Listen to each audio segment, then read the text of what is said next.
Welcome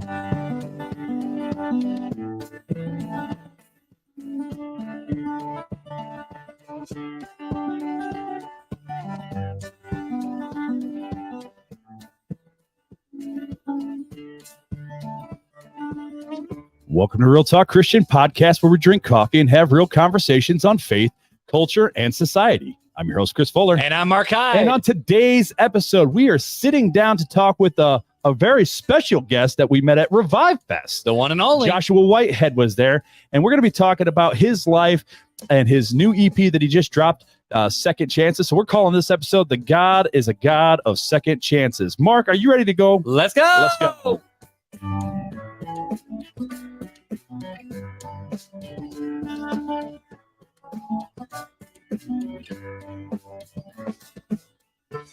What's up, party pooper? What's going on, my friend? You popped my bubble today. Oh, wait, what? You popped my bubble today. What? In case people don't know, Fuller has his own sound effects. I got a new toy. We're in trouble, guys. I got tired of you like, hang on, and like clicking through to hit a sound. I'm like, so I'm you got your own sound effects. I'm just gonna throw it right here. I walk in, I'm all excited. You're like, all right, dude, we got the coffee going. I didn't bring my cup because I brought some gifts from listeners. Oh, so I'll do this. And I walk in, I'm like, and you're like, bro, what cup do you want? I'm like, dude, give me that Notre Dame because it is game day weekend. I got my house ready. I got my flags up. I am wearing my Notre Dame merch. And you're like, bro, that's next week. Dude, you're a week off, bro. I felt so sad. So I texted Beth the second you told me, I said, well, I guess I am free tomorrow. So what am I doing around the house? Because I'm like, I got to cut Elliot's hair. We're going to watch Notre Dame. I got the kids hyped during dinner. You're like, yo, it's Irish time. It's Irish time. It's going to be awesome. We're going to have some pop. We're going to have some food. We're going to be grilling out, having burgers. But you know what? You're pre-gaming the coffee and Notre Dame with the Notre Dame coffee mug. That's true. I even wore my Notre Dame old school classic Adidas whole thing zip from the marketplace, the Facebook marketplace. You'll know when it's game time because the very first Friday before game time, you'll see the jersey come back out. See, I was actually confused because I saw on Facebook, I'm like, oh, they're doing the Rudy Watch next week? That's weird. Normally they do it before the first game of the season. So that should have been a clue. Clue number one. In case you don't know, they watched the movie Rudy in Notre Dame Stadium, and it's free for everybody. It's on my bucket list. I haven't done it yet. Ain't going to be this year either. So, I mean, but either way, welcome back, guys. And Fuller popped my bubble. All we're doing is building the anticipation for you, Marc, for Notre Dame season. That's all we did. That's right. Thank you, Notre Dame. And everyone else is trying to join these super conferences, and Notre Dame is like, nope, we stayed independent. They're like, what do we need to join a conference for? We got all this money. That's true. I wish they would join the Big Ten. But they don't really need to, man. They pack the stadium as it is. That's true. But these days, I guess anybody can be in the Big Ten or the ACC or the SEC. It doesn't matter where your college is even at anymore. Sure, but you know what? But I'm ready for college football because it's starting to feel like fall in the morning. It's like 56. We'll take the kids to school. I'm excited. Pause. Wait. So you need a pause button. I do. I just thought of that. So Janelle and I had our first pumpkin spice yesterday from Dunkin' Donuts. Yeah, I know. Bro, it's August 18th. I know, man. It's a good thing. No. Pumpkin spice, right? You started off. That crap nasty. That crap, I don't want no pumpkin spice. Stuff, man. I do not like pumpkin spice. All right. I don't drink it all the time, but at the start of fall, it's like, all right, it's pumpkin spice. That's been your tradition for years. So it's just like, hey, I went to Dunkin' Donuts to grab the kid donuts. The kids. I saw donuts. that he means himself. The kid, me. The kid. No, the kids donuts. And so I was like, man, I really want something to drink. I'm like, I need some coffee. I'm like, so what's your coffee today? And they're like, we got pumpkin spice. I'm like, sign me up, bro. Was it the coffee or was it their latte? Well, so Janelle got their latte. Janelle got their hot pumpkin spice latte, and she thought it was good.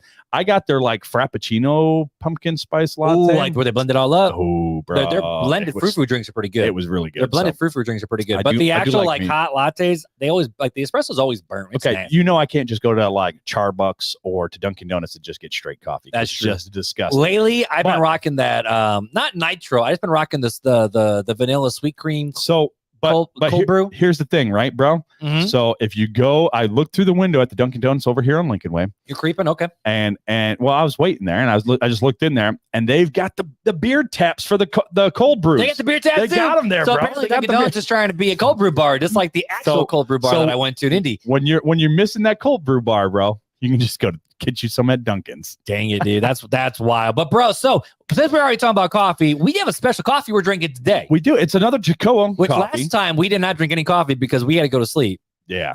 This time, not so much. Well, I mean, That's so already much said for I me. can sleep in tomorrow. So let's go. Sweet. All right. So this is another Jacoa blend. Which is local here, South Bend. And it is. Yep, it is. It's one of the ones. Actually, if you go to our show notes, you can order their coffee off off their website.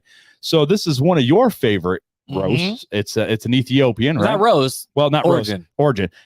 Yes, and it's a single origin. It's a it's a Love Ethiopian, is and Ethiopian. it's a light roast is what I was thinking in my brain for roast. So Absolutely. it's a light roast, just like we like it.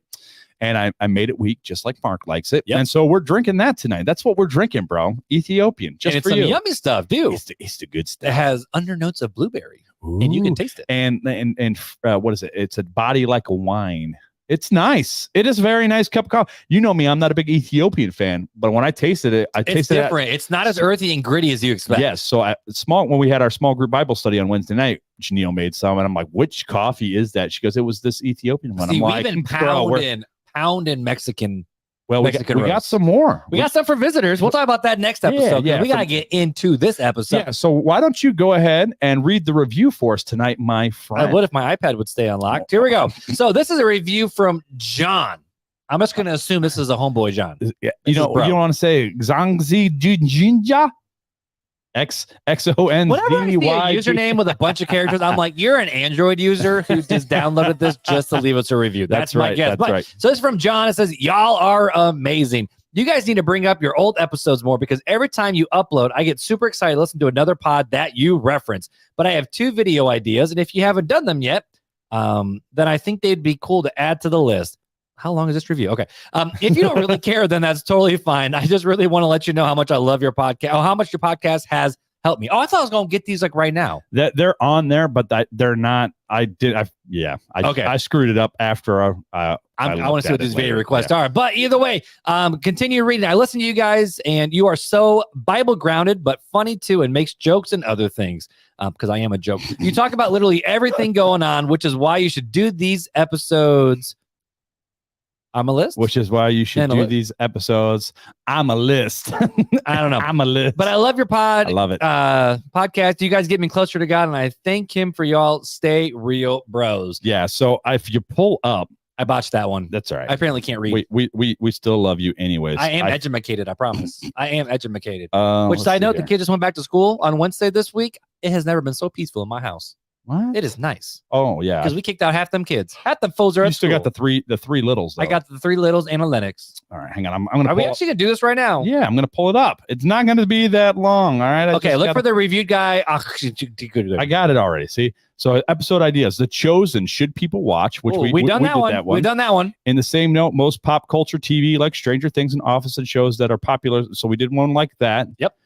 The word heretic Oh, that's coming up. and not saved should they? Yeah, that one's coming here. That down one's the line. coming up. Young Life and other organizations. Ooh. Okay. And if you're comfortable, I would 100% want to have a conversation about weed and other drugs and things that people consume. Episode 3, 2. We had one on that, but then we revisited it, I thought. No, we haven't revisited it yet. We We talked haven't? about it. We All didn't right, do it. all right, But maybe so it's I later. actually Anyways. was prepped to have a heretic episode next week, but it ain't ready yet. So you have to come back in like another 3 weeks to get that episode. So but if you ever are not sure about what I was gonna episodes say you it, did, yeah. you just There you got to go. go to the website, realtalkchristianpodcast.com. Hit that search icon, and literally we have 216 episodes plus bonus content in the bank. Just search for whatever topic you want based on if it shows up in the show notes or the Right, actual right. episode. You're gonna find what you're looking for. Like today, Yes, sir. someone said in the Facebook group, "Hey, I'm feeling this. Do you guys have any episodes on this topic?" And you're like, I got you. searched it. It pulled it up. I said, "Here's 3 episodes on that specific topic." So Right. if you're ever not sure, just go to the website, Type in a realtalkchristianpodcast.com. word. Just type in And just one type word. in a word like "I love Mark more than Fuller," and then nothing will pop up because Whoa, that's I don't think it would work the other way around either. that's. Well, I think Or it they would. would all pop up because it's got Mark and Fuller name in it. So That's true. Who's better than Mark and Fuller? God. I was gonna say Beth and Janelle. Oh, there you go. And Jesus. So either way, thank you for leaving us that review. If you hear your review read on air, let us know. We'll get you that mini swag bag in the mail. Yeah. So, all right, let's dive into these 3 episodes. Ooh, I spit everywhere. Wow. Do your rewind button. Hang on. Let's try that again. Hey, let's dive into our with our artist here. I'm having too much fun with this. Yes, you But are. we're gonna bring Joshua Whitehead. He's a local boy. Well, he was a local boy. And then he From ditched us. from the Michiana area. Yep. Man after our own heart. Yep. He is now currently living in Nashville. Just dropped a new EP called Second Chance. We met him at Revive Fest, and then let's bring him on. Sounds good. What's up, Joe? Good to have you, my friend. What's up, man? Hey, cheers. Just living life by drinking coffee and getting caffeinated. No, I got to ask this. So, Josh, since you are a local Michiana, are you Yes, sir. cheering for the Fighting Irish, or are you hometown? You hometown? Are you Nashville? I mean, Nashville's playing Inter Miami. I knew you were going to ask me that question. Absolutely. So, growing up, I really didn't have a team. I was more into music than sports. All right. And I decided to get into football, and my wife's family's all from Alabama. So No. yeah, we are a Roll Tide house, but I have no hate for Notre Dame. So that's fair. I need the I used to be a police officer when I was living back in Michiana, and I was actually working a lot of the security at the Notre Dame games. So yeah. That's pretty dope. And so now what do you do? Now, Besides music, what I do for money is I am an insurance agent with Aflac. Go ahead. Really? What's the call? I had to do it. Aflac. That was good. That was so corny. Awkward dad moment. It was still right. It was still worth it. Absolutely. So that's what I do for money is just sell Affleck, which kind of frees me up to I can create my own schedule. I can tour and I can get my source. I can kind of market in any state for that, and then I can go to these different churches, sometimes smaller venues, and I don't have to ask for a bunch of money. I can kind of just focus on the ministry part, which I enjoy. Yeah. So you talked about a little bit growing up. You didn't have a team, or so. What was life? I'm gonna be. You're just jumping in. I'm just gonna jump into the conversation. What was life like for Josh? You don't mind if I call you Josh, right? Or you like Josh? Joshua was my preference, but yeah. All right, we're gonna say Joshua then. Joshua. Sorry, I got a brother-in-law whose name is Joshua, and he likes to be called Josh. So sometimes I might screw it up. It's all good, man. Yep. So Joshua, what did life look like growing up for you? Like, did you always grow up in this Michiana area? Did you grow up in a Christian household? Did you not? Like, kind of dive into the weeds for us. Yeah, so I was born in Michigan, and then apparently my parents moved to Florida, but I don't remember any of that. They moved back to Elkhart when I was 2. Okay. So yeah, always been in the Michiana area up till about 4 months ago. Yeah, my parents were worship leaders, so I was born on a Friday, was in church on Sunday. Yep. So I literally just you feel me. So I grew up singing, singing. Grew up in church. Grew up with in a Christian home, and started playing guitar when I was about 10. And music was always kind of my thing. Till I got a little bit older, like into the 13 realm, and then just like you often hear, started focusing on girls and sports and other things. Still would kind of always fluctuate back towards music, and then kind of ran from God for a couple years. Was in a few secular bands, and then put music up for a while actually. And right after my wife and I got married, we kind of both decided we're going to go back to church and put music up for a while. And then my pastor at the time was just like, "Hey, I heard you could found out I could play," and basically was like, "Hey, we're going to have you on stage next week." And I'm like, no. Every time I do music, it gets weird. I make it about me. And he's like, "Yeah, you won't do that now." I'm like, okay. And so you were voluntold. I was voluntold, and so I kind of got me back in it, and I hadn't been in it for a minute. I had not really written a Christian song since I was probably a kid. And so then a few years into it, I started writing, and just kind of developed a band. Real quick walkthrough of everything, I guess. Real talk, baby. Yeah, real talk. So when it got into a band, we were called For All Generations. We released a few songs, and then through it all, and just ended up the wife and I were praying about it. Just kind of fell to the called to the Nashville area. Ended up going on my own, releasing 4 new ones, and under my own name. And but yeah, that's just kind of the thing is. It was just like I wasn't real sure on how to even write a Christian song. I was like, okay, because everything I heard out there was a lot of good word songs, but like when I first started, it was like I felt almost cookie cutter writing it. Like Yep. I didn't want to be another cookie cutter artist. Yeah. I wanted to write real stuff. I wanted to make it about God, but I wanted to. So I've got some songs even that like I would never show because it's just like me practicing almost my writing skill. And now it's like getting to the point where I can actually like I can be real. I can have real talk in my songs, so to speak. Yeah. So yeah, I can just let those emotions and the struggles come out, but yet then kind of offer that answer of hope that we have in Jesus. Mm. So can I lean to that for a second? I'm going to as well. Well, so you go just for said, it. having that hope in Jesus. And so Joshua, when you go back to your time when you were in the secular bands, and not just in secular bands, but I'm assuming, I don't know if it was full-fledged, like classic, or was it drug, sex, and rock and roll? I don't know if it was to that extreme. Wow, that's old school. Or what? That's just the terminology I mean. No. I mean, and it was. I mean, I had several frivolous relationships. I was smoking weed, drinking, and we were playing in bars. It was buy the band a shot night. Said it from the stage many times. So yeah, it was kind of in there. And I just always I never really stopped believing in God. I never had like a deconstruction moment. And that's what I was about to ask. Yeah, okay. But it was just I think I was so fed up with some of the phony stuff that I saw in the church I grew up.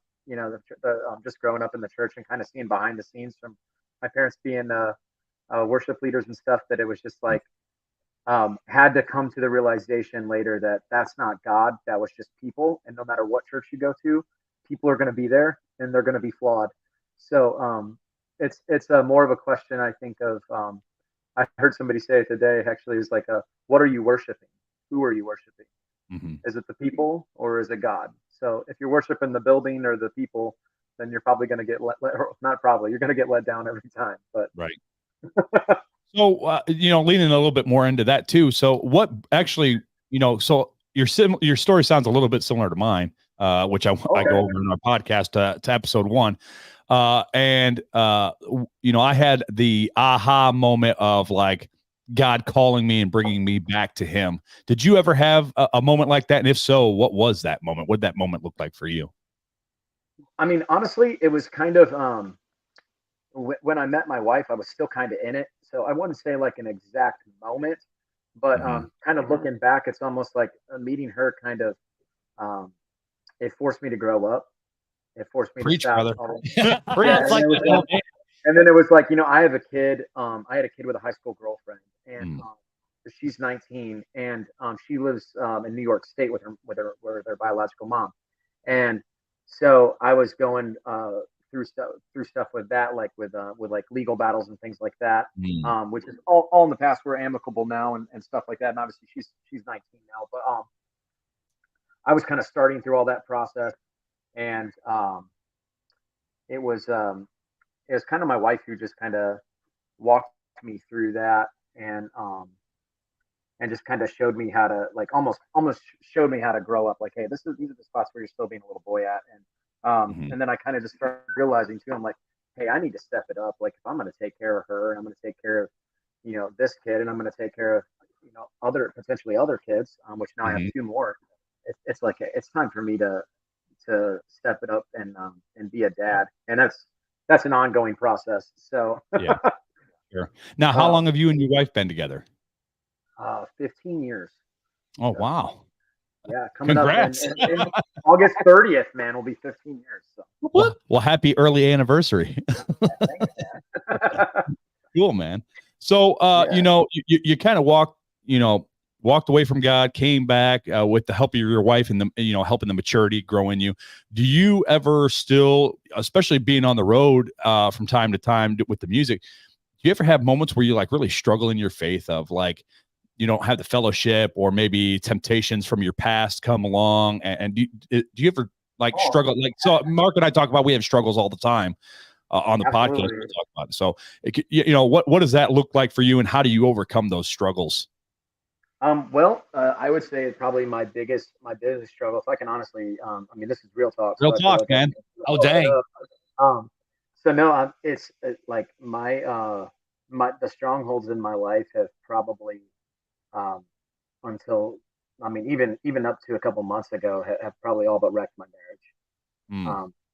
So I struggle with or I struggled with pornography for a long time, and I think that's a common problem among men, and probably even more common among men in the church, but we don't like to talk about it.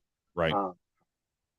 So it's pornography and kids being touched seems to be the two things nobody wants to talk about in the church. Yep. Hot take. And probably one of the biggest places where it's happening, and probably one of the biggest opportunities for the church to come together and actually be there for people. Totally agree.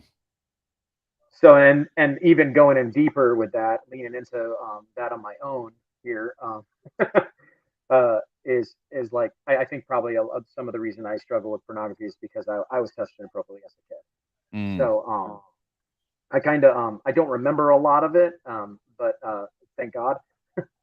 But but that's where I think some of that probably comes from, just kind of evaluating myself psychologically and all that.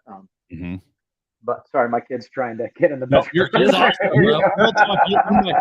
Your kids are gone today. Yeah, I guess my kids left, but usually my kids are running around above us, or I got a dog barking. It's like, well, real talk. We're just No. She's just trying to. I got the door locked. She's trying to pick it. She's like, "Daddy."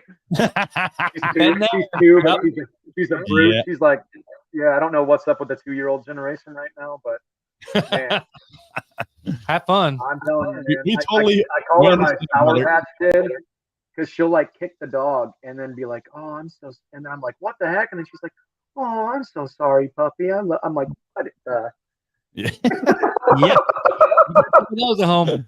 Oh goodness. Yeah. So diving back into that dynamic you were talking about, being sexually abused when you were younger. I've dealt with that in my personal life, not me personally, but knowing people in my life that have had that done to them and how it's affected them. How have you walked that journey? Like, I mean, you said you were young, you don't remember a lot of it, but you do have to reevaluate yourself a little bit. And so how do you walk through that? Honestly, I mean, I'll be 100% with you. Like, I didn't even remember or even think that it was like, I was like, I repressed so much of it that it was kind of like, oh, that was not. I mean, that was probably normal.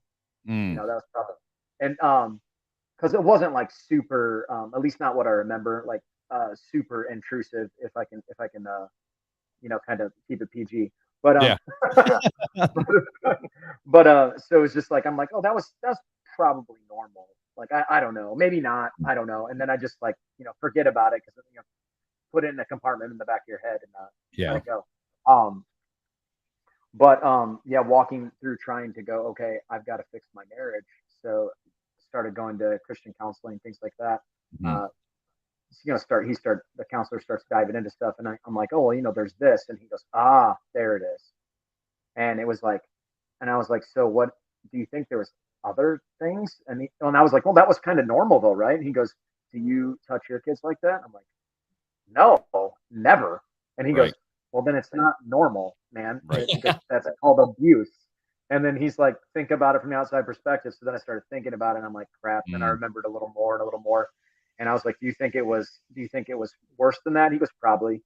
He goes, but you've repressed it. He goes, but good for you. Leave it alone. He goes, you don't need to uncover it all to find healing. Just kind of learn from it and move forward. And so how I've found healing from that was realizing just that talking about it.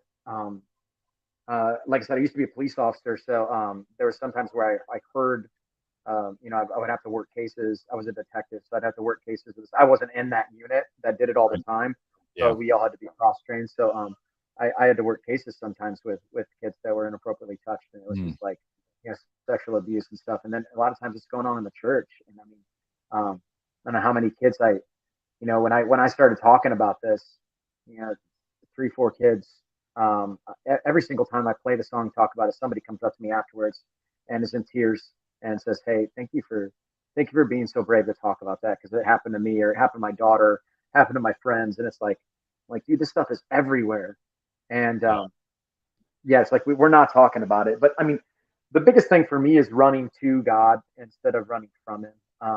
Even with the pornography, it's like the Bible says, like, exposing it to the light. Right. So yeah, I mean, it's just and I've had to learn this. I mean, just keeping your eyes single. And by no means do I walk this out perfectly. Right. Right. But You're keeping your eyes single and focusing on Jesus. And because it's like you can walk on water if you focus on Jesus. You start looking at the storms, or even with like the self-help groups and stuff, which I love. I'm a part of that movement, and I play at those kind of things. But the counting the chips thing sometimes can be misleading if you're not keeping your focus right. Celebrate where you're at for sure, and how far you've come. But if you're focusing on trying not to do something, that's all you're going to do. It's sin consciousness versus righteousness consciousness, and it's like that's total. You're just going to keep messing up, right? Because it's what you're focusing on. Saying, like if a girl said, "I don't want to date guys that are a-holes," it's not the same thing as "I want to date a winner," or "I don't want to be broken." It's not the same thing as "I want to be whole." So it's like what your focus is on is where you're gonna drive. So I'm like, okay, I want to be whole. I want to be healed. I want to look at Jesus, and anything outside of Jesus, is not for me. And then as far as like anything sexual, anything outside of my wife is not for me. Right. And so that's how I try to do that every day, and just remind myself of that every day, and just kind of like a daily surrender kind of thing. Yeah, and I mean, you're right. A lot of that stuff doesn't get talked about in the church. That's why we brought on Carl Thompson from Triple X Church to talk about pornography, especially in the church and amongst men and amongst young men, but not just men, women as well, and all that the struggles that go on. But you said something really important there with the inappropriate touching and stuff like that, and where you're at now with and even in your life and trying to mature as a Christian. And we talk about it all the time. Sometimes you just got to go get help, right? Sometimes you got to go find that counselor or that psychiatrist that can help walk you through and unpack these things that you've suppressed or put in boxes or compartments in your life. And that's okay. That's okay. That's part of that leaning on each other and relying on each other and laughing together and crying together. That's what we're all here for. I mean, we're never meant to walk alone. Yeah, I went to a couple pastors and had counseling, and my pastor at the last church I was at in Indiana before I came down here was like, dude, he goes, I can keep counseling you. He goes, but I think you should just go get. He goes, if they're not a Christian, if they are a Christian, whatever, go talk to somebody that's a professional. Yeah. He goes, I think they can help you more than I can. And one, bravo for like recognizing that as a leader. But two, it's like we don't, and we get weird about that in the church. We think it's a weakness. We think it's a weakness in like, growing up in the church, especially. Like that's like, oh man, and it's like, hey, we take aspirin for headaches. Right. It's like, well, some of us do. Yeah. Right. I do.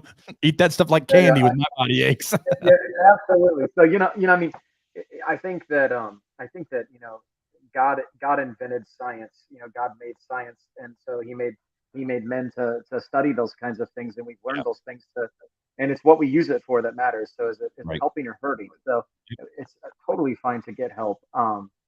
From it's like I remember being friends with a guy that was like kept going on and off medication. It was like, hey, it's okay to take your meds, man. It's okay. Like, and because you just so long, especially when you become a Christian, you so long want to be healed. You desperately want to be healed.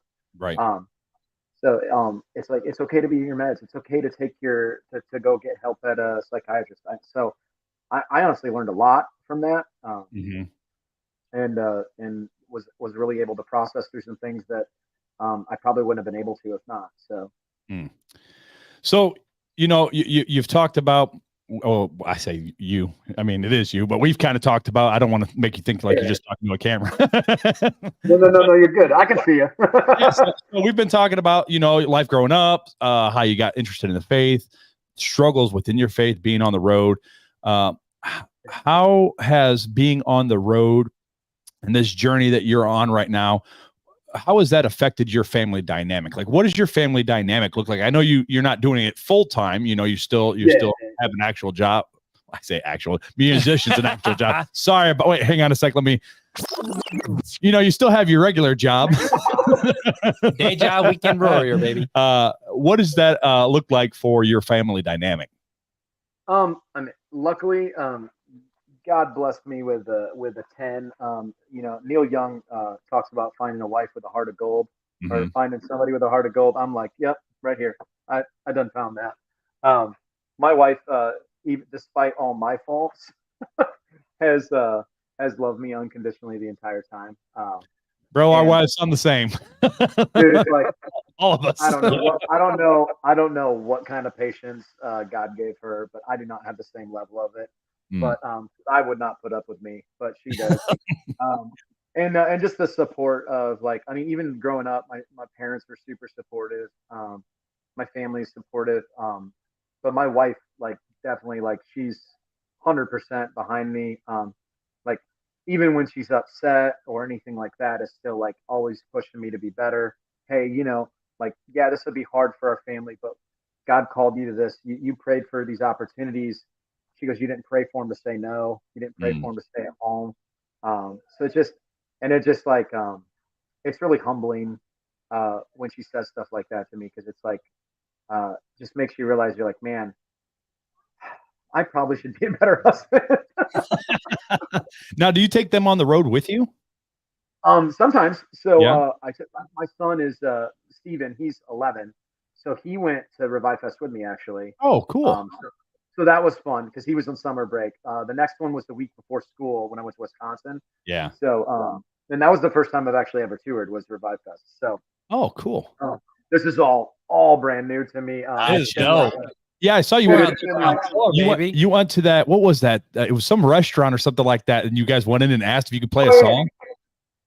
So I took a buddy with me. His name's Josh Whitehead. He's actually a Christian artist too down here in Nashville. I met him at a co-write event. And dude, this whole journey has been like, and I'll get back to the restaurant thing. Yeah. That was crazy. But this whole journey of moving to Nashville has, like, been nuts. So it's been like, we kind of felt called, and then it was like, it just, like, all these events happened there to kind of lead us here, and then we got here, and it was just almost like everything was like a giant thing of God going, do you trust me? Yeah. Like, I bought this house accepting a job with Metro Nashville PD. Oh, wow. Oh, And wow. Wait. I had 6 weeks off, and I was like, did not everyone always ask me as a cop, are you stressed? And I told them, no, I'm not stressed.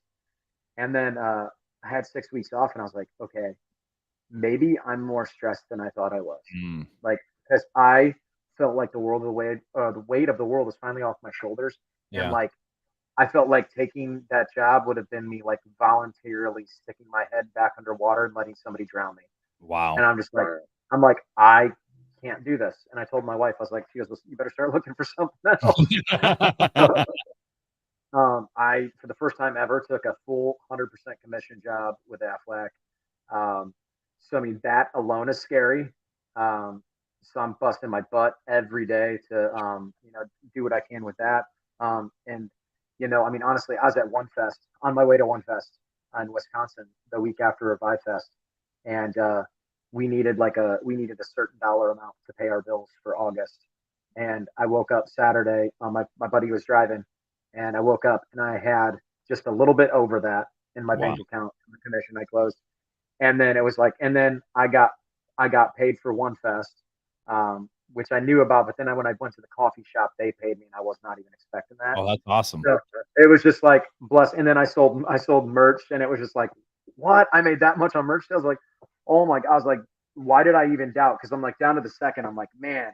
And it was like, it's like this 11:50. I'm realizing this like 11:59 God, like just like coming in right at the wire. Like, do you trust me? And I'm like, yeah, you said you got me, but man, I'm like, and I mean, literally at the point, I'm like, dude, I'm like, you said you got this. You better, because I'm like, because my family's dependent on me, and I'm like, that better only be part of it. And then I woke up the next day, and it wasn't. I'm like, I'm sorry.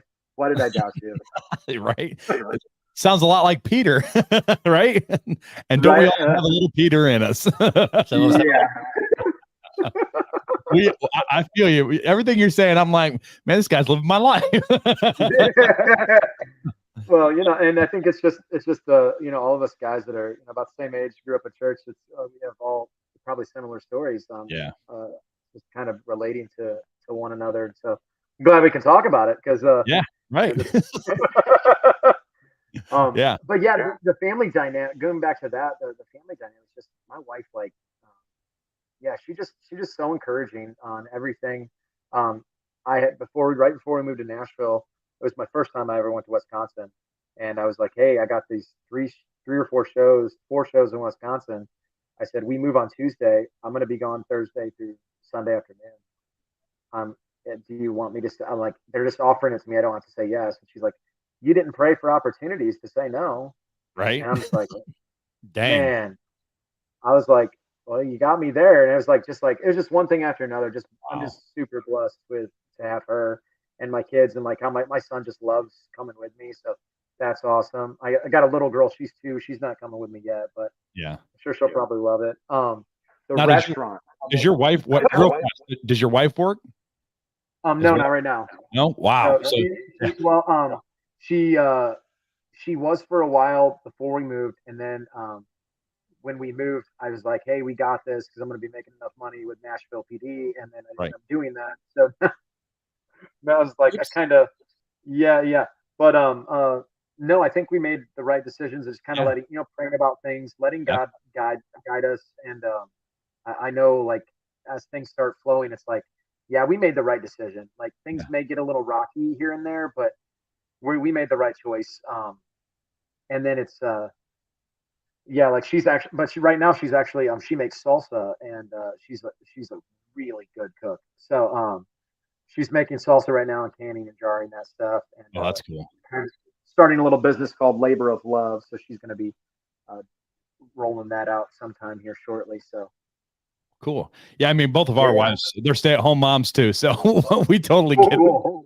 So So now back to the restaurant, because this is I'm like, what's the restaurant? All right, so I saw it on, I think it was Instagram. I think I saw the video, and I'm like, he's going to talk about this.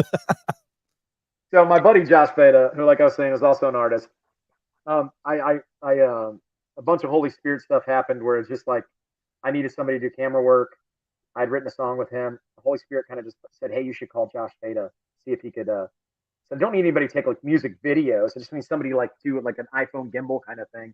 Yeah. And so I ended up calling him, and he's like, dude, that's so weird. He goes, because the Holy Spirit just literally said, hey, if you're wanting to make some extra money, you should probably just like start using that gift that you have for video. And so it was like 5 minutes apart. So it was like crazy timing. So he ended up coming with me to both shows, to Revive Fest and to One Fest, and like the Wisconsin, Illinois tour. And so we're in this restaurant called Nick's Pizza and Pub. And I'm like, well, if we're near Chicago, I'm going to get some like pizza because, yeah, it's good pizza. We're doing that. I'm like, I'm not going to go to Giordano's because I've been there. Let's go to some place, like some family place. So we go there, and it's just this really cool aesthetic. It's like a log cabin looking inside. Yeah. Really cool. And Josh keeps leaning over to me, and he's like, dude, he goes, do you think it would be really cool if we could play a song in here and take a video, like upstairs? He goes, where there's nobody at. He goes, and just like, like just with the cabin vibe and the lighting in here. I was like, that would be cool, man. And then he's like, the waitress comes by and she starts getting closer, and he's like, I'm gonna ask her. I was like, no, dude, no, we don't have to do that, bro. Yeah, it's like we don't. I'm like, dude, I don't want to like, we're not like, I'm not here to showboat and like be like. He goes, no. You're good. You don't want to. He goes, I want to. Yeah. He goes, There's your Midwest coming out. There's your Midwest You coming looked out. really nervous in that video. You were like, Dude, man, I this is was like, dude, I'm like playing in a restaurant where people are trying to eat. nobody like, knows about it either. I don't have a quiet voice, and I'm like, nobody knows who. I'm not like a celebrity or anything. I'm like, nobody knows who. I'm like, what the heck is this? And I'm like, okay, whatever. And Josh is like, this is gonna be cool, man. This is gonna be really cool. And I'm like, okay, dude. So we go up there, and then they shut off the. She goes, hey, do you want us to shut off the stereo? And I'm like, no, we don't want to be any kind of inconvenience. And we're on the video, you can even hear it. He goes, dude, they stopped the music. You ain't got a choice now. And I'm like, crap. And then I hit one of these high notes, and everybody stops talking and just like staring at me. And I could see it out of the corner of my eye down in the thing. And then we just like, I just sang a little, verse and a chorus of one of my songs called Change. And put it, he goes, yeah, that was good, man. You got it in one take. So like, sweet. So I put my guitar up. We walk down. Everybody's just kind of like looking like, who's that? And I'm just like smiling. We walk out, and I'm like, that was the weirdest thing I've ever done, man. I was like, it was fun. Like, you like I said, you looked like you were like, man, this is gonna be awkward. Like, I feel uncomfortable right now for you. When I was watching Joshua, I was sitting there like the very first time we went up on Revive Fest, like on the stage, and we're like, I was just like, I felt so out of place and awkward that very first time. I was living my best life. I'm not gonna lie. Yeah, you were. I love the stage. I was like, this is a little awkward because it was just like, hey, we've got free Bibles, let's just hand them out, and it's like, okay. Let's do it. So I thought that was a really cool story, and I really liked how it was just like so raw. It reminded me, that whole scene reminded me of like if I was watching like Rich Mullins. You remember Rich Mullins? Yes. I'm a ragamuffin, so I mean, dude, so I love it, man. This is like a scene straight out of Rich Mullins right here. Like, this is it right here. Had that nice raw sound. I was like, oh, this is awesome. So cool, man. Yeah, I enjoyed it. Yeah, it was just like, it felt super awkward, but like he was like, dude, no, imagine if you were sitting down there. He goes, and you heard it. He goes, that'd make a lasting impression on you. He goes, also, some of these people may never have heard the gospel before. I'm right. All right. I'm like, dang, okay, voice of reason. All right, man. Okay, dude. Okay, you didn't have to throw on the extra side of guilt there. Good Lord. All right, man. God doesn't guilt. Why are you? Oh, wait. No. So yeah, talking about your music a little bit, I want to kind of switch gears a little bit and start talking a little bit about this EP that you just released called Second. So I'm not gonna lie. Second Life. It's actually Second Life. Is it Second Life? Did I read it wrong? You did, but it's okay. Dang it! It's a Second Life. But what's crazy? What's crazy is my wife and I were actually trying to start a 501c3 when we were living back in Indiana called Second Chances. So okay. I was like, hey, that's kind of neat. You know what? It's because I'm thinking, because isn't the song called Second Chance? No. Or is I say both things in there, so that's fair enough. You listen to the song. I did listen. No, it's all good. No, you're fine, man. Yeah, no problem. So all right, so I'm probably screwed up your next one then too. You're good, man. You're good. Anyways, I was sitting there listening to it. I'm not gonna lie, I've had you on pretty much all week, just kind of listening to that album a little bit over and over again. And I really liked what you had to say in your chorus. And I'm just going to read the lyrics of your chorus. I mean, or unless you want to quote the lyrics of your chorus, since you probably know it better than me, I might screw it up. Actually, no, I didn't screw up the chorus because I just like copied and pasted. So if it got screwed up, it wasn't me. It was from me. It says, the chorus says, crying out for a second chance, maybe a brand new life. Nothing seems to heal what's broken down on the inside. You gave me a second life, a new way to say goodbye. And now it seems that you have brought to life what's on the inside. So I'm guessing, I'm gonna let you lean into this song, but I'm guessing that those things are the inspiration for those lyrics really just came from your background, from the walking away, growing up in church and walking away and then getting that second chance, that new life. But can you lean into it a little bit for us? So I wrote that one more so about like that was the first one where I wanted to really lean into the dark part of my life of like being sexually abused. And I actually wrote it when I was with my band. and my guitar player actually had gone through the same thing, but it was a lot worse than what I'd went through. Yeah. He never really talked about it. I never really talked about it, and he started playing this little riff, and I started doing some chords over it.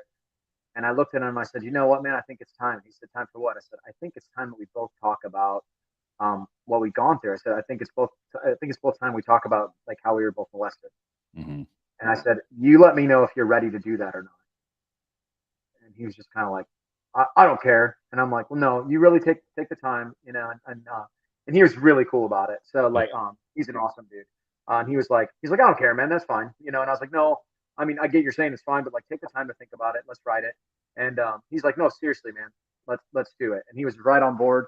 So I was like, "Sweet." So some of the lyrics just kind of came, and then I wrote the first verse and the chorus, and then he helped write, or he wrote the second verse and the bridge, and then we kind of worked on it all together to like piece it. But yeah, it was mostly just trying to like dive into that. So we really wrote it for the sexual abuse part. I mean, if somebody gets something else out of it, that's why it's art. And I mean, I did, but that's awesome. But I mean, that's what it is, because you know, when you go through something traumatic, no matter what it is, no matter if it's sexual abuse, all of us have been through. You know, nobody comes through childhood unscathed. Right. So, and that we all go through stuff. And the thing is it hurts, and we need to talk about it. And sometimes we want to bottle it up inside. When we let it go, it feels so much better. So the chorus is just like, you know, you're crying out for that second chance. You're just upset. You're at the end of your rope, and then it's like nothing is helping. Because I mean, I remember turning to alcohol and drugs and girls and you know, just all this stuff. Nothing was helping, and you know, you finally turn to God, and He gives you, and like I that's why we said a new way to say goodbye. It's like a new way to forgive, a new way to let things go. And it's like, okay, so I can actually say goodbye to my old life and step into that second life. This is exactly what we get with Jesus, is a second life. We get a whole new chance to, you know, that's what being born again is about, is you know, leaving behind that old man. And yeah, that was really the driving point for the song. It's just like going through the emotions of that process. Okay, cool. Yeah, I'm reading through the lyrics right now, and dang, they're powerful lyrics, and the song is so catchy. It's actually going through in my head right now. But I'm not gonna sing it today. I was gonna say, go for it. Why would I insult the artist with that? Just call it a cover, and it'll be okay. No, it wouldn't be maybe it'd be a cover of like, yeah, this is the worst cover we've ever heard. Goodness. No, but I love it. You're good. The whole melody and everything behind it is just it's a catchy tune. So like take the words out of it and just the music. It's like, oh, this is really catchy. And then you add the words into it, and it builds up on this whole new dynamic of like, not is it just only a catchy tune, but the words are so impactful and so powerful up to what a lot of us, like you said, you know, most kids don't come out of childhood unscathed. And it's true. And so like, it just like speaks into your soul and like brings you on this journey of like, but Christ can give you this second life, this new life. And it's really cool, man. I absolutely love it. I'm just gonna say, like I said, it's been on repeat all week for me, but you know, he hasn't had the opportunity to since he had to come in blind. So I'm just here for the ride. I'm so glad I got to do the research on this one. Well, that's cool, man. All those songs on that EP are like super personal to me. So I mean, it kind of felt like something new that I was doing. There was a whole series of events I won't go into right now, but it ended up just being me and my guitar player Matt that wrote the song. It just ended up being him and I at a studio. So everything else was like session players, which wasn't our normal. And we kind of we did a few things differently than we normally do. So when the songs were finished, it didn't feel like our band songs. And then everything happened to where we ended up moving to Nashville, and I'm like, what do we do with these songs? And I was like, hey guys, I'm thinking about releasing them, you know, on my own, just branching out. And everyone's like, yeah, dude, that's fine. That's cool, man. We can't really be a band to, we're 600 miles apart anyway. So it's like, Right. okay. Well, so I liked another song that was on there, and I'm not even going to say the name of the song. I'll let you say the name after I read the lyrics, just so Okay. because on the website that I found it, it says process, but is that the song or is it change? Well, there's both. So Okay, I wasn't 100% sure. I was like, all right, I can't remember which one I copied because I was looking at one and then I copied it and I wasn't sure. So you let me know if this is the process lyrics. You tell me the lyric, and I'll let you know. I'm gonna do verse one. I hope so. Verse one, the bridge and then the chorus is what I wanted to read because this one really, if you didn't go through things in your past, you may be struggling with your faith now, and at least this is the way it spoke to me. Of this song really spoke to how we struggle with things in our Christian walk now. But we're all in process, right? We're not perfect here, and we will never be perfect, but we're in a process. And so it says changing. I say I'm changing all the time, but the actions in my life don't show the same. Falling. As I miss another step, chasing everything except what I proclaim. As I'm pouring out my heart on my knees, you remind me I'm in process. I'm in the promise. I'm keeping my eyes fixed on you instead of my progress. I'm in process of letting my past fall away and believing you have made a way for me to live a new day. So is it process then? That is process. That is process. Yeah. Well, it kind of gives me that vibe of what you're talking about earlier, Joshua. We're talking about it blipped a little bit. So I'm guessing, is it Celebrate Recovery or one of those other ministries we're talking about, the tip? Is that the idea of I'm in the process, I'm in the promise, but then a second later it says, I keep my eyes on you instead of my progress. Right. Yes. So that's what came to me is that's some solid stuff right there. Dang. Thanks, brother. No, so yeah, it's just like I was talking about with the sin consciousness versus righteousness conscious. It's just like you get so focused on trying to not do something that's the exact thing you do. It's kind of what Paul talks about, and all the things I want to do, I all the things I don't want to do, I do, and it's because that's what you're focusing on. So that's kind of what came to me. I mean, honestly, you started. I mean, I'm like straight up. You started reading the first verse, and I started choking up. So it's a good song, man. It's another good. No, I mean, and it's because that literally came from me telling my wife that I had messed up again with pornography, and she said, you tell me you're changing all the time. She came to me and she said, hey, I just need real talk. She said, you tell me you're changing all the time, but your actions aren't backing up your words, and it's breaking my heart. And I was like, man, so that's where that comes from every time. It's just that changing. I say I'm changing, but the actions in my life don't show the same. Yeah. And it's like all these things that I say I'm following. I'm a Christ follower. I'm a Christian artist, and it's like, but it's like I'm still struggling. I'm still human. And it was learning how to have grace for myself. Growing up in the church, it's like I so demanded performance and perfection out of myself that I was giving other people grace, but I wasn't giving me any grace. So I had to let myself go, hey, it's okay. Not okay that I mess up. It's not okay. But when I mess up, that it's not. I have a Savior that can take that, because it's not about what I've done. It's about that I am already changed, and I need to continue to live in that, into that concept and that statement of, hey, no, I've been changed. Not I'm changing, but I've been changed. And even when I mess up, I need to pick myself up, dust myself off. Thank you, God, for your forgiveness. Thank you for your sacrifice. Thank you for the fact that I'm already changed, and I don't have to live in my mess up. I can live in your righteousness and not live in my sin. And that's really where all that came from. And that's kind of what God dropped, and the Holy Spirit kind of dropped into me, is like, hey, you're in the process. Yeah. Like, and then it's like, so I was like, okay, I'm in the process. And that's literally where it's just right out of my prayer life and things like that. We just like, hey, I'm pouring out my heart down on my knees. He's like, hey, you're in the process.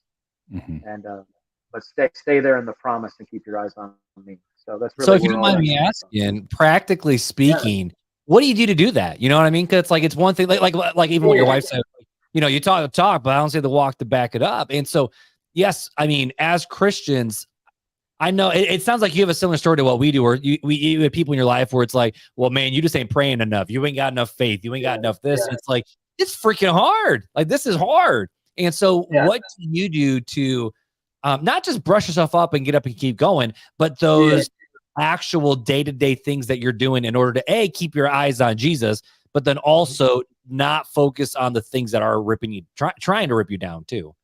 So for me, the big thing was, and I'm talking like just a couple months ago, like messed up. So I'm like real talk, like straight up, like I'm not walking this out perfect. But what I found helps the most is literally when I get up in the morning, I get in the shower and I completely just, God, you have my eyes, you have my mind, you have my hands, you have my heart, you have my life, and immediately start filling my mind with things. And when and it's been more apparent, I don't know when something in me snapped, and this last time, and something in me snapped and it was like, okay, I'm not done.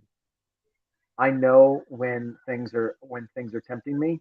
It's just Yep. being honest with myself, and then being honest with my wife, Yeah. and going, hey, I'm not doing anything wrong, but I'm walking down this path that I know is going to lead there. If I don't, I need help. Yeah. And instead of hiding that, running towards it, it's really I for a long time I had a fear of conflict. So it's really facing that conflict. For me, it's all conflict resolution stuff. That's Mhm. my walk. I don't know what other people's is, but for me, Yeah. it's when I turn towards the issue and face it, um, and am able to just get it out and say, hey, this is what I'm dealing with. Let's be honest. Like I'm not gonna just sit here and pretend. When I'm able to do that, it seems that's where the healing is. I think that's probably true for everybody when you just when you're able to let that out and face your stuff. Like the Bible says, you bring it to the light, you live in the light, and people don't like the light because they can't hide from their dark deeds. Yeah.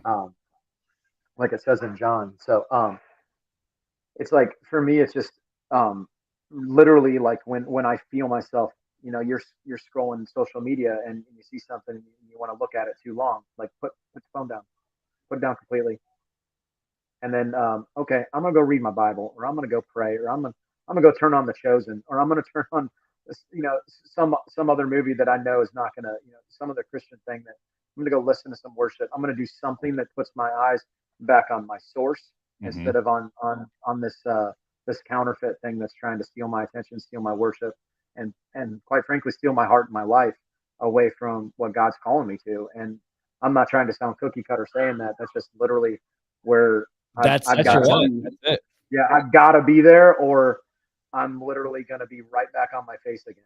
And Yeah. it sucks. It sucks being there. So, Yeah. Cool, man. Hey, we appreciate you being yeah, so real with us on Real Talk. I mean, yeah, so often it's Mark and I, we're sharing our stories, sharing our struggles, trying to encourage each other. Most of the time, we call it our therapy session. Like we just come in, brothers, Sometimes.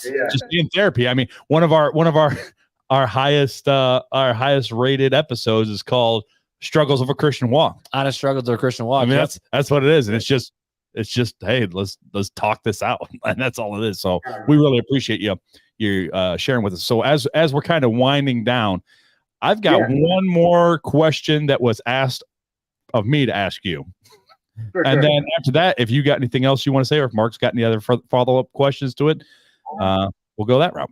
But my Yeah, final question from a listener It's a to you doozy. is this for and you've kind of spoken to it already, but I want to make sure I get, since it was from a listener, I wanted to make sure I got it in here. So absolutely. for those that don't want to listen to Christian music because of artists that don't live out what they portray and kind of come across as hypocritical, what would you say to them, and why would you encourage them to listen to your music? Wow. I saw that question. You sent me the questions earlier, and that was the one that stuck out to me. I was like, wow. I Yeah, was like, yeah, let me be first to say that I can't. yeah. And I'm like, I think it was in Matthew 5 when it was like Jesus starts saying, hey, look, if you look at a woman in lust, you're committing adultery in your heart. If you think anger towards your brother, you're committing murder. And it's like, who can do that? The answer is nobody. Mm-hmm. So none of us can live up to that standard that God has. And at the end of the day, I think going back to what Rich Mullins used to say is that don't look at our lives. You know, if you want spiritual enrichment, go to church. This is Christian entertainment. Yeah. But I totally understand. There's, I've heard stories. I haven't experienced it firsthand. But I've heard stories about things that are happening backstage with some Christian acts that you know, shouldn't be happening backstage with Christian acts. Mm-hmm. But and I won't even go into it or anything like that. But because, Sure. like I said, I've never experienced it firsthand. But it's just that saddens me. But it probably didn't get there overnight. It probably was little bits at a time. What I would say to people who don't want to listen to it for that is get to know the artist, and then also don't worship the artist, worship God, because the artist is still human, and they're gonna let you down. They're not perfect just because they're a Christian and they're singing about God, and you know, it's like, I'm not perfect, man, but I can tell you, this is what I do when I'm struggling. This is my struggle, and this is what I do when I'm struggling. That's the only answer I have. Well, and I think that's what keeps you from being a hypocrite, right? And I guess I'm going to lean into this person's question a little bit along with you. Yeah, go ahead, help me out. And side by side with my brother here is that, you know, you recognize, hey, I'm going to screw up, but I have an advocate with the Father, Jesus Christ, who's going to, on my behalf, stand before him. And so because of that, I have to run to Jesus when I screw up. But that's my source. And I'm guessing that this listener is probably listening to more people like, who's some of the ones that have totally, completely walked away from the faith? You know, they like John Steingart, yes, Hawk Nelson. Thank you. Yeah. So you got those artists that, you know, you listen to and you kind of held up, and then they've walked away from the faith altogether. It's not just that they, you know, struggle or fall, but they've completely walked away from what they once were. And I think that's the difference with you, is that, you know, from hearing your story, is that you're really, I mean, you kind of remind me a little bit of Rich Mullins, right? Rich Mullins used to say all the time, hey, I struggle with this stuff, right? But Jesus is my center. Jesus is my focus. And I'm going to continue to take my problems to him. I am no different than anybody else, which is stuff that Rich Mullins used to say. I mean, and that's just the way it is. Like, it's just, I mean, I don't know what, I mean, I'm not going to be fake. I mean, and that's my biggest thing is like, I don't want to be one of the artists that you're talking about, that the listeners talking about. So, I mean, that's why let's just handle it. Let's just handle business right out front. I'm probably going to let you down if you're worshiping me or you're looking to me for answers. The only thing I'm here to do is just point you to my answer. And like you said, that's Jesus, my advocate. Like when I mess up, that's it. And it's a mindset of run to instead of run from. Yeah. That's the biggest thing that I can say as far as like a message of hope for people is you want to run from, because I mean, that's literally what Adam and Eve did in the garden. They hid. Yeah. But I mean, like we're supposed to run. Now we have Jesus so we can run too. And it's a different shift in thinking. And when you grasp that fact that you can run to now and you don't have to worry about it, that you're clothed in his righteousness. Yeah, that exactly. It's like, hey, I can actually run to you and you don't even see what I just did wrong. Right. It's like 100%. It's dude, it's freeing. It's freeing. And it allows you to live that way where you're just like, man, oh my gosh. Like, and it's like, then you come to the realization that God actually loves me. Like, right. He actually, and who am I to be loved? Like, it's like he actually loves me. And he actually loves those people too. But it's just, that's my biggest thing is I don't ever want to be fake. I don't ever want to be phony. I mess up all the time. But I have to, at the same, on the other hand, I try to every day focus on Jesus so that I can live a free life. Because I have to believe that I can live a life free from sin. Yeah. Not that I'm saying I don't have a purpose for the blood or anything like that, but I have to believe that I can live a life changed. Yep. And that's how I'm able to be free, is by I'm living that life through Christ. You're a new creature. You're created anew. And so, I mean, we have to strive for righteousness, but at the same time, I mean, you're speaking to me like, you know, we may not have the same struggles, But we all Yeah. have struggles, right? I may not have the Absolutely. same struggle as you or as Mark or as my wife or as your wife, but we all have struggles that we struggle with. We all have those little sins that God's working on us. It's part of that sanctification process. And you're speaking to me right now, brother. And amen, amen, and amen. Like that's I appreciate you just being real and not trying to be that phony of like, hey, I'm a Christian artist and I don't, I'm new to the scene and release CDs and stuff. So I don't want to say anything that might hurt my, my listens, my downloads or anything like that. But you're like, no, man, I'm going to lay it out on the line. I'm like the rest of you. I ain't nobody special. I'm just like you are. I have struggles, but at the same time, I focus on Christ and he's my advocate. And that's who I run to. And I, Joshua, what you said with the fact of, I ain't pointing you to myself. I'm pointing you to my answer. Right. 100%. Yeah.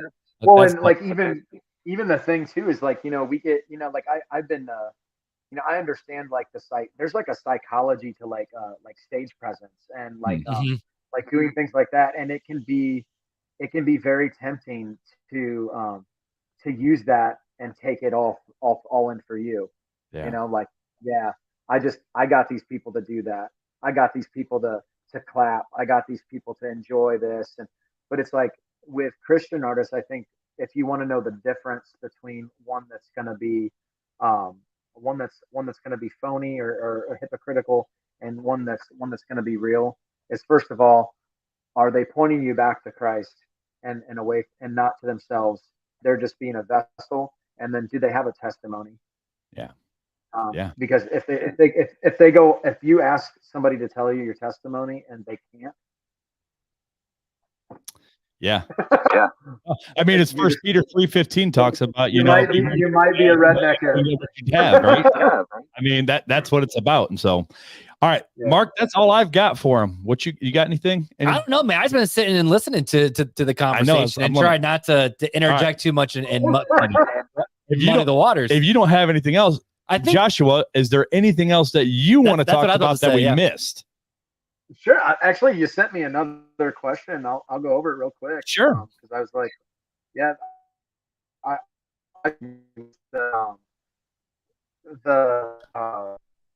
hold on.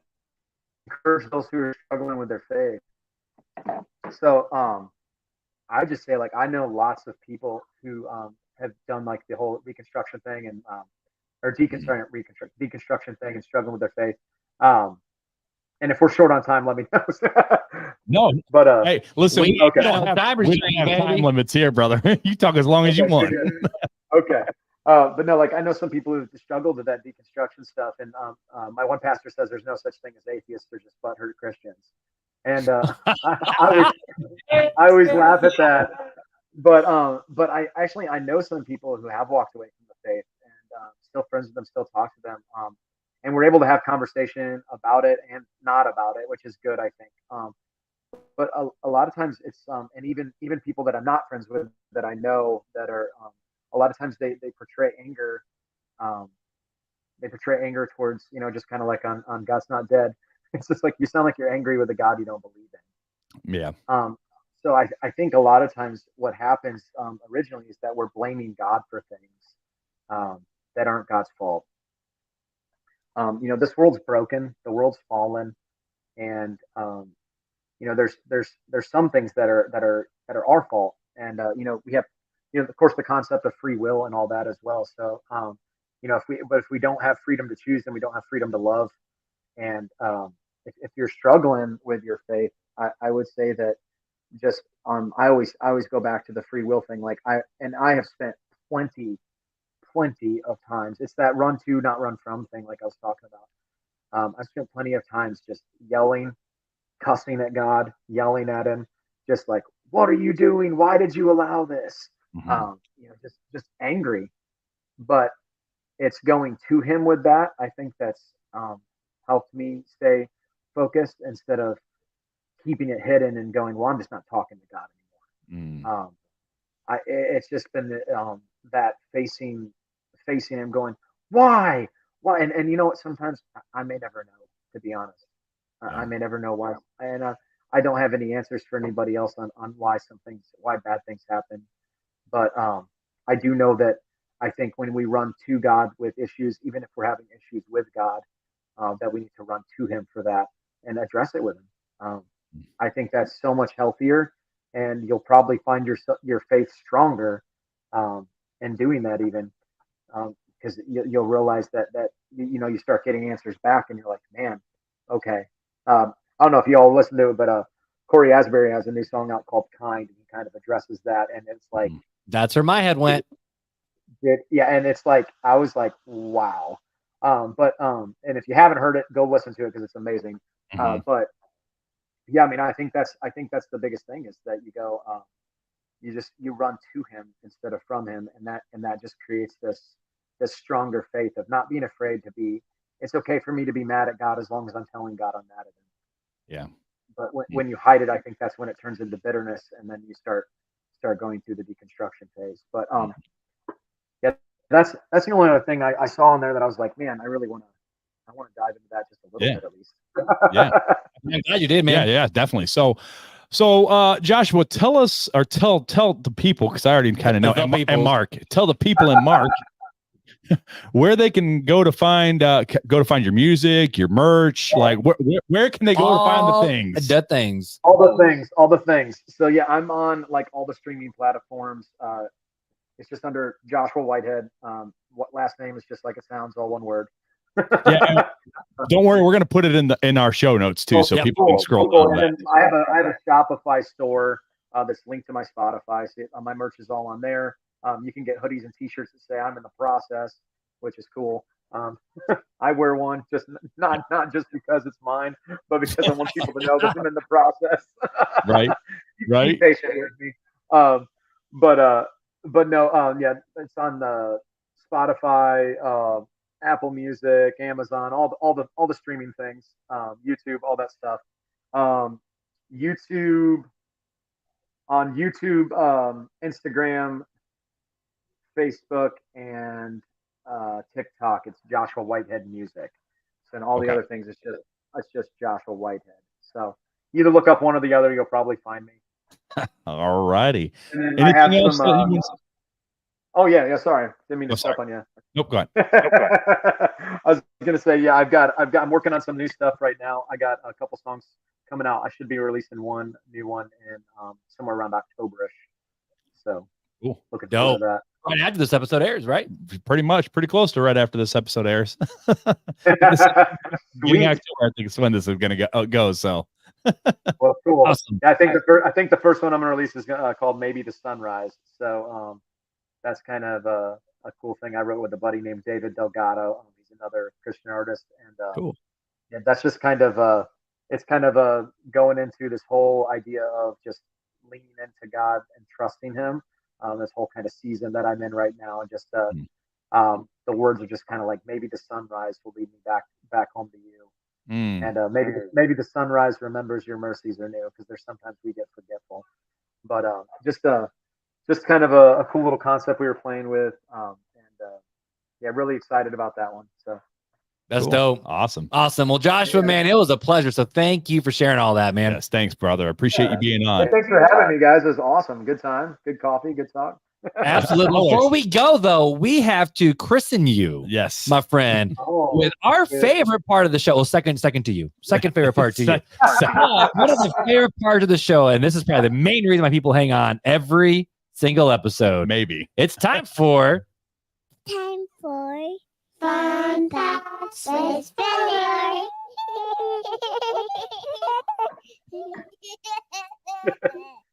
That laugh, bro. Dude, so Sabrina sent us that video of her little girl laughing, her little baby laughing to your kids laughing. Right? Yeah, it was pretty good. It is awesome. Well, dude, so let's end this episode. So you've only had 2 accidental repeats on this show. Are you going to keep that streak going? I don't know. I don't remember this one, so we're going to try. But, in lieu of talking to a music. Wow. Hang on a second here. Yeah, good job, Chris. Let me rewind. You're messing up your sounds. So, in lieu of talking to a musician, did you know, Joshua and Mark and listeners, the Golden Girls was supposed to have a different theme song? Do you even know who the Golden Girls are? I know who they are. All right. I know Joshua probably does. Joshua, you know the Golden Girls, right? Oh, yeah. All right. Come on, you just called Joshua old? Is that what just happened? No, I know the Golden Girls. So is he old? So yeah, that's right. Instead of Andrew Gold's iconic "Thank You for Being a Friend," the show's producers wanted to use Bette Midler's song Friends, according to Jim Kaluka, I think it's his name. So he's the author of the book Golden Girls Forever, an unauthorized look behind Linnea. But the rights to the Divine Mrs. M's song was too expensive, and the rest is sitcom history. You know, I wonder how many other songs. Wait, turn that back down. What'd you say, Joshua?